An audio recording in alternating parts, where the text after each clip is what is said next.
Aproveita para passar um perfume antes de começar. Opa, já começou. Bom dia, gurizada, tudo bem? Acho que vocês devem estar com saudade de mim, né? Hoje eu vim aqui, então, nessa videoaula para explicar para vocês um pouco desse conteúdo novo que a gente começou, que é a Primeira Guerra Mundial, que é um evento grandioso, que se a gente vai ter alguns países envolvidos, outros eles vão acabar também se envolvendo de forma indireta, certo? Então, hoje a gente vai falar um pouquinho, então, sobre a Primeira Guerra Mundial, tá? Então, é uma disputa entre a França, a Alemanha e a Grã-Bretanha, tá?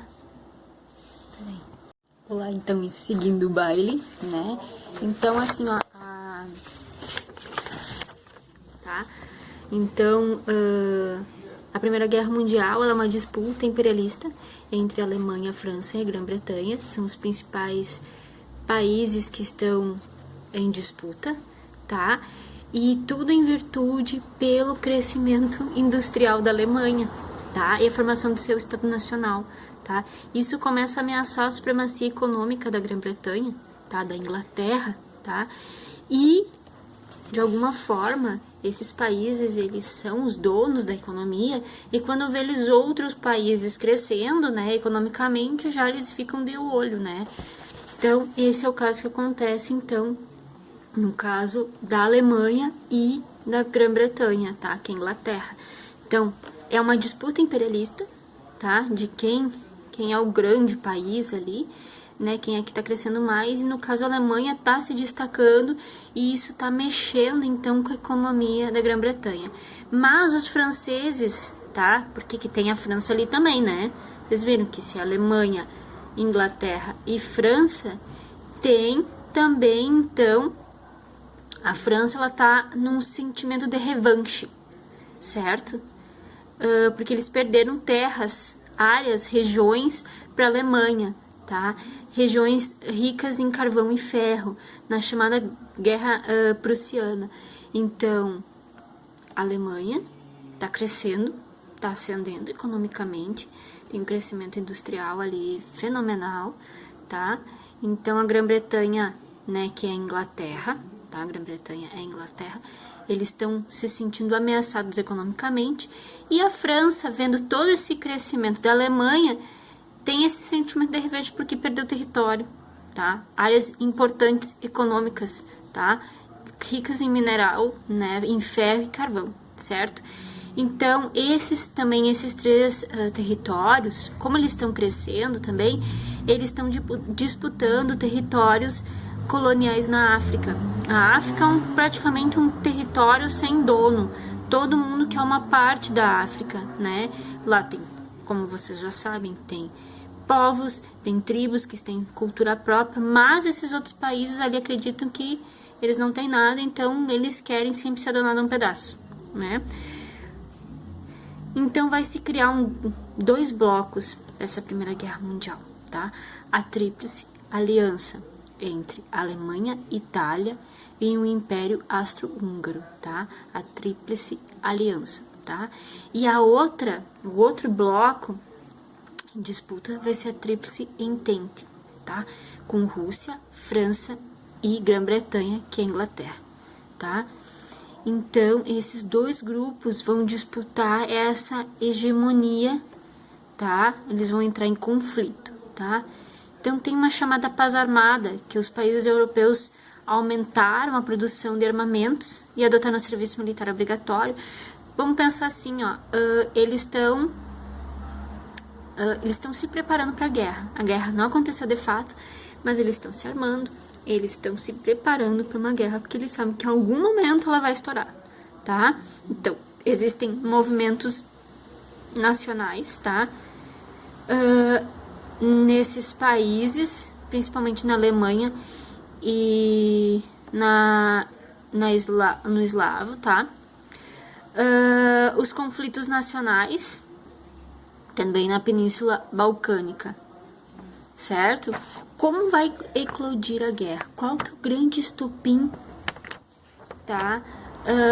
da guerra. É o assassinato de Francisco Ferdinando. Então, esse nome é clássico, tá? É sempre questão em vestibular, em Enem, questão em prova também, fica a dica, tá? Questão em prova, tá? Porque é o grande estopim. Tipo, eles estão se armando, existe todo um preparo, assim como posso dizer, eles estão se preparando para a guerra, estão fazendo armamento, estão incluindo o serviço militar obrigatório, tá? Estão se preparando para uma guerra, mas ela não aconteceu de fato, mas ela vai ter um estopim. O estopim é o início, é o que, pam, sabe? Vai ocasionar de fato a guerra. Então é o assassinato do Francisco Ferdinando, o herdeiro do trono do Império do Austro-Húngaro, tá? Ele foi assassinado, então ali foi o momento que eles decidiram, a guerra começou, tá? Então, vai ter um plano da Alemanha que consiste em dominar rapidamente a Bélgica e Luxemburgo para atacar, então, a França, impedindo que os franceses se reorganizassem suas defesas. Então, eles têm planos, os alemães, depois vocês vão ver também na Segunda Guerra, eles se preparam para fazer guerras muito rápidas, as chamadas guerras relâmpago, tá? Que é para não dar chance para o inimigo, tá? Essa também, a Primeira Guerra Mundial, é uma guerra conhecida como a Guerra das Trincheiras, porque eles fazem grandes valas, tá?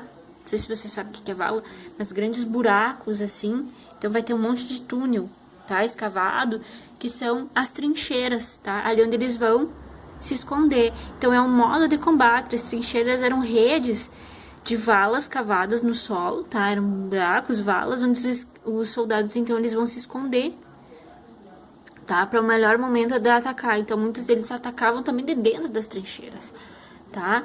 Então, fazem buracos na terra. Tô olhando para baixo, pensando em fazer um buraco.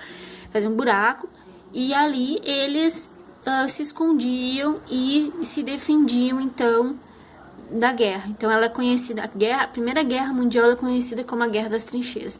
Isso é outra coisa extremamente importante que cai em prova de concurso, de vestibular, de prova de professor de história, que nem eu posso botar na prova de vocês, sabe? Então, tem que saber. Guerra de Trincheiras é a Primeira Guerra Mundial, certo?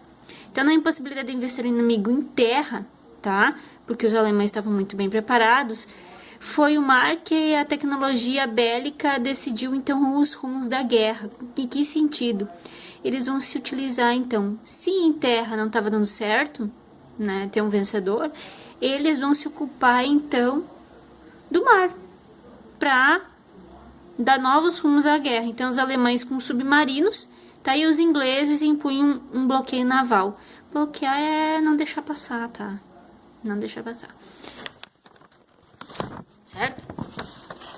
Então, assim, ó, a guerra tem um caminho para o fim. Então, em 1917, tá? A Rússia, que estava na Tríplice Entende, ela simplesmente sai do bloco, tá? A Rússia, em qualquer guerra, ela é sempre um inimigo muito forte, tá? Sempre, tá? Mas nesse momento da Primeira Guerra Mundial, em 1917, eles saem da guerra porque vai ter uma revolução russa, tá? Então, eles não vão conseguir aguentar duas, né? Chega uma só. Então, eles saem da Primeira Guerra Mundial e vão lá se resolver no seu país, tá? Que a Revolução Russa, ela levou ao poder um governo, então, socialista e, atendendo o apelo popular, retirou o país da guerra, assinando um acordo de paz com a Alemanha, tá? Então, aqui eles se colocam fora porque eles têm que resolver outras situações lá no próprio país, tá?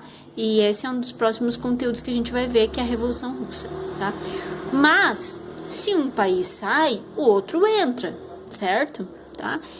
E um país que sempre tá ali indiretamente envolvindo, né?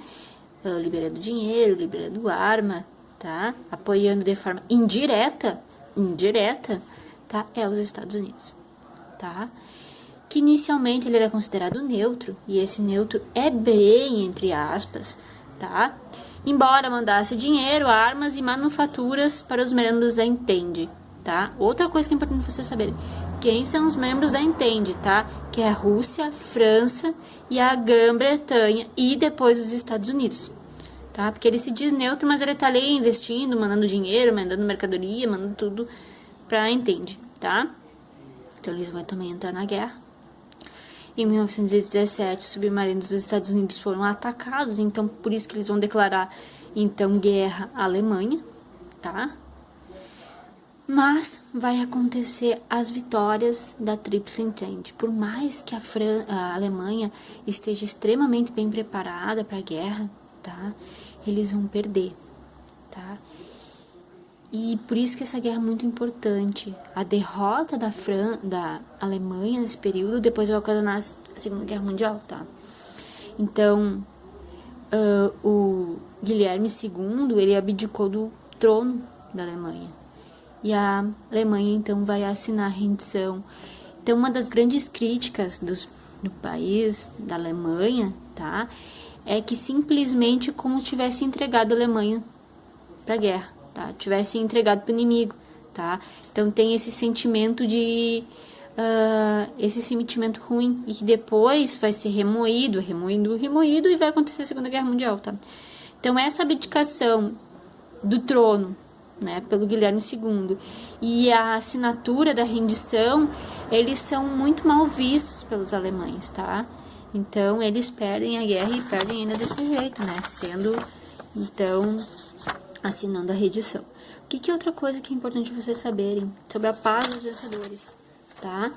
E que em 1919 vai ter a Conferência de Paris com o objetivo de negociar, então, as bases do Acordo de Paz, tá?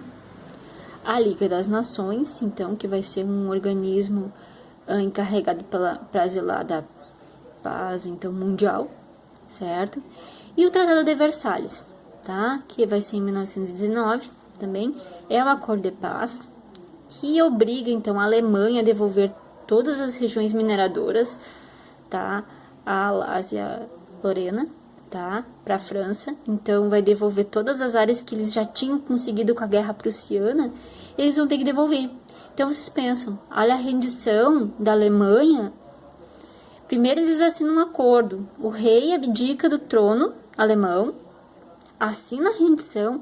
Então, eles saem perdedores. A Alemanha sai perdedora. Então, eles vão ter que devolver terras que foram adquiridas antes da Primeira Guerra Mundial, lá na Guerra Prussiana, tá? Eles também vão ter que entregar a Polônia, uma faixa de terra que dê acesso ao mar. Então, pensem, é o corredor polonês. Então, eles só saem perdendo. A Alemanha sai perdendo. E fora que vai ter que pagar multas. Ela sai, assim, derrotada de uma forma, assim, grandiosa, que só nutre um sentimento de revanche, né, com o passar do tempo, e que depois vai eclodir, então, com a Segunda Guerra Mundial, certo? Que eles vão, no caso, se preparar para isso, tá? Mais ou menos era essa a explicação que eu queria dar para vocês. Ele é um evento extremamente grandioso, tá? E que ele não acaba aqui, isso que é o legal, tá? É que é uma guerra que ela até começa aqui, né, com a Primeira Guerra, mas ela não acaba porque nutre um sentimento de derrota e revanche nos alemães, que depois vai acontecer, então, a Segunda Guerra Mundial, tá? Mas primeiro se detém aqui a Guerra de Trincheiras, tá? Que ela é extremamente importante.